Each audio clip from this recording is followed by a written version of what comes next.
Landlord chicken biryani and the magical fox. बहुत पहले एक गांव में भोलाराम बोलकर एक गरीब किसान रहता था। वो बहुत बुद्धिमान था और चतुर भी था।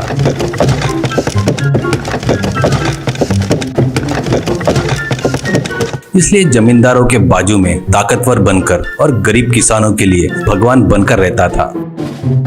उसी गांव में जगन्नाथ करके एक जमींदार रहता था। उस गांव के किसान सभी उस जगन्नाथ को ही अपनी फसल बेचते थे। जगन्नाथ बहुत ही कंजूस और लालची था। किसानों को बराबर भाव नहीं देकर सताते रहता था। इससे वो लोग कभी भी गरीबी से कभी उबर नहीं पाए। एक बार भोलाराम जगन्नाथ को अपनी फसल नहीं बेचने का निर्णय लेता है और फसल हाथ में आते ही पड़ोस के शहर में जाकर अपना धान बेचकर आए हुए पैसों से तगड़े मुर्गे खरीदता है और एक शिकारी को पैसे देकर 2 लोमड़ियां भी हासिल कर लेता है। उन दोनों में से एक को रूम में बांधकर दूसरे को संकल से बांधकर अपने साथ घुमाता है।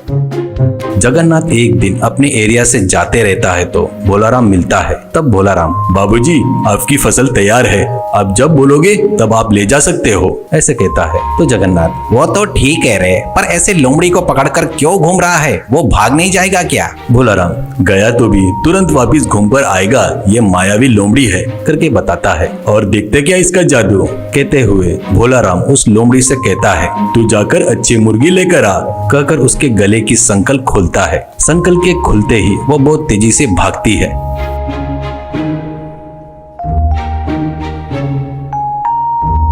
तू पागल है क्या? वो लोमड़ी तो दोबारा तेरे नजर में आएगी नहीं, करके बोलता है जगन्नाथ। भोलाराम, आपको उसके बारे में नहीं पता, वो मायावी लोमड़ी है। कल आप हमारे घर पर खाना खाने के लिए आओ, आप आएंगे करके विश्वास से मुर्गियां मंगवा रहा हूँ, देर ना करते हुए जल्दी आना, ऐसा कहता है भोलाराम।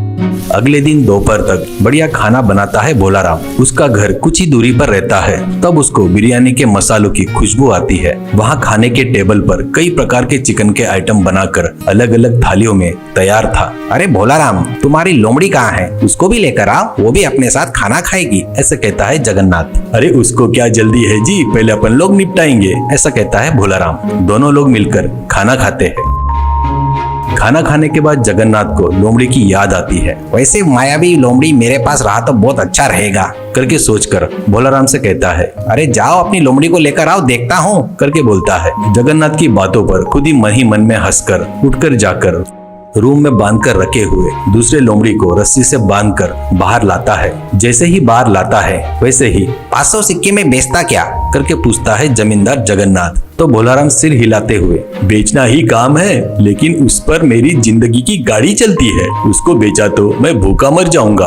तुमको देने वाला धान पूरा बकाया लेकर जाओ, पर लोमड़ी को मत मांगना, करके बोलता है। तुम्हारी भीख नहीं चाहिए मुझे, तो बस वो मायावी लोमड़ी चाहिए, ऐसा कहता है। 1000 मुद्राओं में लेकर जाता हूँ, ऐसा कहता है जगन्नाथ। आप इतनी ही जिद कर रहे हैं तो मुझे 1500 मुद्राएं दीजिए, कहता है भोलाराम मासूम सा चेहरा बनाकर। उससे कम बोलोगे तो नहीं जमेगा, भावबाजी नहीं होगी, ऐसे कहता है।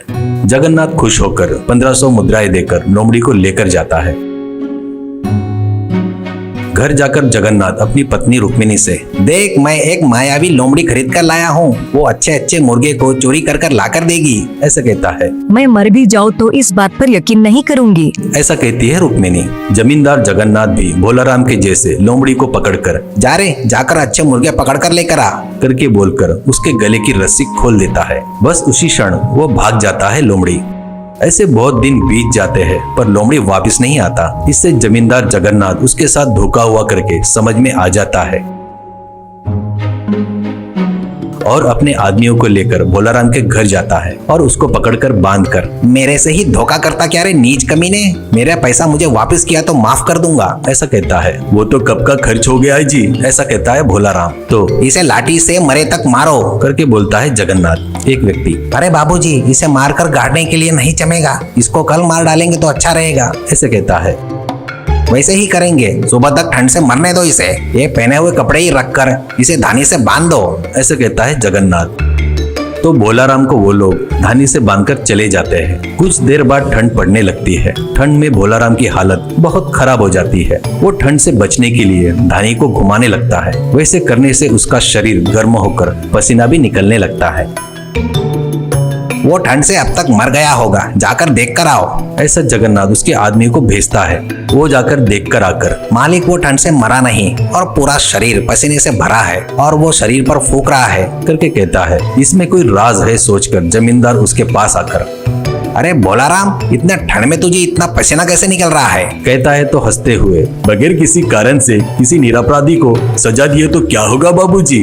मैंने तुमको जो लोमड़ी दिया था ना, वो सचमुच मायावी थी। तुम उसको किसी कारण से गुस्सा दिलाए होंगे, कहीं उसकी महिमा पर तुम्हारे घर वालों ने विश्वास नहीं किए होंगे। वो बात पता चलने पर वो फिर से नहीं आएगी, वैसा ही कुछ हुआ होगा, ऐसा बोलता है जगन्नाथ। तो फिर इतनी ठंडी में तुझे पसीना कैसे निकल रहा है? इसका राज क्या है? करके पूछता है। नजर के सामने दिख रहा था तो उसे आप नहीं माने। मैंने जो कपड़े पहने हैं ना, इसे आप क्या समझ रहे हो? ये भी बहुत चमत्कारी है। ये पहने तो ठंड में गर्मी लगती है और गर्मियों में पहनने से ठंड रहता है, करके बताता है भोलाराम। तो वो कपड़े को 500 मुद्रा में बेचता क्या? करके कहता है जमींदार। कृपया करके भावबाजी मत करो, ये हमारे दादाओं के जमाने से आ रहा है। मैं इसे किसी भी कीमत में नहीं बेचूंगा, ऐसा कहता है भोलाराम। वो मुझे चाहिए, बदले में 1000 मुद्रा ले ले, ऐसा कहता है जगन्नाथ। तुमको ये उतना पसंद आया तो इसके 2000 मुद्राएं दे दो। ये तुमको दे दिया तो मैं ठंड से मर जाऊंगा, ऐसा कहता है भोलाराम।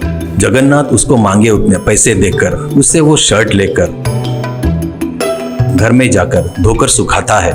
बाद में ठंडी में सिर्फ शर्ट पहनकर अपने ससुराल जाता है। वहाँ बहुत ठंड पड़ती है, वैसे उसको देखकर सभी हंसते हैं। भोलाराम ने उसको फिर से धोखा दिया करके उसको समझ में आ जाता है। इस बार भोलाराम के झांसे में नहीं आऊंगा करके और उसको मरवाऊंगा करके निर्णय लेता है।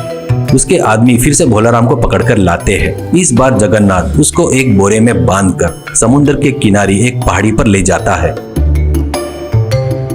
वहाँ पर एक पेड़ की डाल समुद्र के ऊपर थी। बोरे के उस डाल से बांध देते हैं। फिर जगन्नाथ चिल्लाकर, अरे उस डाल को काट दो, इससे छुटकारा मिल जाएगा, ऐसे कहता है। तो उसका नौकर कुछ देर तक उस डाल को काट कर, मालिक ये डाल बहुत मजबूत है, इसे काटने के लिए बहुत समय लगेगा, मुझे बहुत भूख लगी है, खाना खाकर आता हूँ फटाक से, ऐसा कहता है जगन्नाथ। मुझे भी भूख लगी है रे, ये कहाँ जाएगा, ले चल खाकर आएंगे, करके वहाँ से निकलते हैं।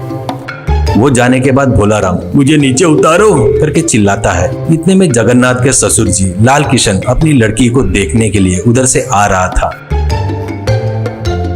वो आवाज सुनकर, कौन है करके चिल्लाता है। भोलाराम उसकी आवाज पहचान लेता है। उसको कुबड़ है करके भोलाराम को पता भी था और कोई भगवान जैसा आया है सोचकर, नीचे उतारो बाबूजी, मेरा कुबड़ गया है करके बोलता है। लाल किशन, कुबड़ गया क्या करके बोलता है। तो आपको पता नहीं होगा, इस बोरे में बैठे तो कुबड़ ठीक हो जाता है। मुझे उतारो, आपको ही पता चल जाएगा। हमारे लोग अब तक आ जाने को होना था, पता नहीं क्यों नहीं आए। फिर से यह बोरा ले जाकर जिनका है उनको दिए तो वो लोग 1 घंटे के 100 मुद्राएं नाक पकड़कर वसूल करेंगे, ऐसा कहता है भोलाराम। वो बात है क्या, मुझे भी कुबड़ है, मुझे भी थोड़ी देर बैठने देता क्या, तेरे को 100 मुद्राएं देता हूँ, ऐसा कहता है लाल किशन। तो भोलाराम कैसे तो भी करके बोरे से बाहर आकर लाल किशन को उस बोरे में फिर से पेड़ के डाल को बांधकर अपने रास्ते से निकल जाता है। बाद में जगन्नाथ अपने आदमी के साथ आकर पेड़ के डाल को काटकर समुद्र में गिरा देता है।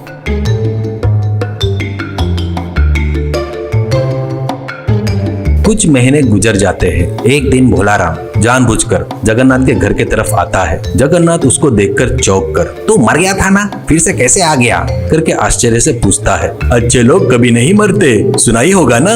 मैं समुद्र में गिरते ही समुद्र के राजा के सिपाही आकर मुझे लेकर गए। समुद्र राजा ने मेरा अच्छा आदर सत्कार करके अपने राज्य में ही रहने को बोले। मेरी अप्सरा जैसी लड़की से शादी कर दिए। वहाँ पर सब अप्सराएं हैं। वहाँ पर जिधर देखो उधर सोना हीरे मोती है। वहाँ पर उनको खाने पीने के सिवा और कोई काम नहीं है। मैं काम करने वाला हूँ, मुझे वहाँ पर ठीक नहीं लगा, इसलिए चले जाता करके समुद्र राजा को बताया। वो नहीं बोले। मैं मुझे जाना है करके बताया। उन्होंने कहा जब दिल करे तब आ जाना और अपने खास दोस्तों को भी लाते रहना करके बताए। मेरी पत्नी को साथ लेके चलता बोला तो वो इस दुनिया में नहीं आती बोली, ऐसे कहता है भोलाराम। अरे ये तो पागल है, बेवकूफ है। मैं तो वहाँ के सभी औरतों से शादी करके राजा को वहाँ से हटाकर मैं राजा बन जाता था करके सोचता है जगन्नाथ और भोलाराम से। अरे तुझे पुण्य मिलेगा रे, एक बार मुझे उस दुनिया में लेकर चल। ऐसे कहता है। भोलाराम पहले नहीं मानता, बाद में जबरदस्ती करने से मान जाता है। आप ये बात बाहर किसी को मत बताना, चुपचाप मेरे साथ आओ, नहीं तो हम लोग भी आएंगे करके सभी लोग पीछे पड़ेंगे बेवकूफ। कल सुबह 2 नाव तैयार करके रखता हूँ करके कहता है भोलाराम। अगले दिन समंदर के किनारे में 2 नाव तैयार रहते हैं। एक लकड़ी का था और दूसरा मिट्टी का था। जगन्नाथ के आते ही उसको मिट्टी के नाव में चढ़ाकर वो लकड़ी के नाव में चढ़ता है।